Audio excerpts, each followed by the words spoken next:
Fil-lista tar-rapporti ppreżentati lill-Kummissjoni Elettorali skont il-liġi tal-finanzjament tal-partiti, il-Partit Nazzjonalista reġa' huwa ineżistenti għal sena oħra. Dan wara li fil-lista tas-sena li għaddiet l-2023 ismu ma jidhirx b'nemes, xi ħaġa li mhix sorpriża lanqas la darba issa ilu jikser il-liġi f'dan ir-rigward mindu laħaq Bernard Grech. Verifika sempliċi mas-sit uffiċjali tal-Kummissjoni Elettorali tixhed dan sa mis-sena 2022 fejn kellhom jiddaħħlu r-rapporti tas-sena ta' qabel. Dan ifisser li mindu Grech sar kap nazzjonalista għadu ma ddaħħal l-ebda rapport finanzjarji jew ta' donazzjonijiet ta' sena sħiħa.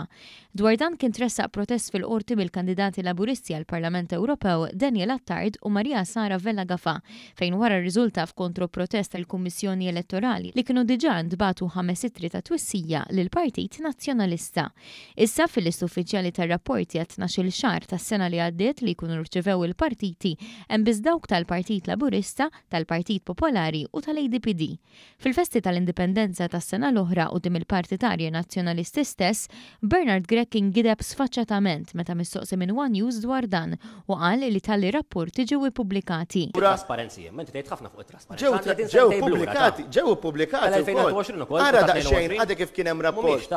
Biex wara meta baqa' jiġi ssikkat minn midja oħra kellu jiddikjara li ma setax isib awdituri li approvawlu r-rapporti finanzjarji u dawk tad-donazzjonijiet. Kun hemm kultant komplikazzjonijiet ħafna drabi jkunu ħmerija ta' ġifieri li inti jkollok bżonn awditur u ma ssibx awditur. Anke jekk ipprova jnaqqas il-gravità tal-każ bħala biss ħmerijiet, dan jindika biss it-taħwit goff li jinkludu tali rapporti miġburin mill-Partit Nazzjonalista u allura l-ebda awditur li jibża l-ħobżu ma jissogra japprova.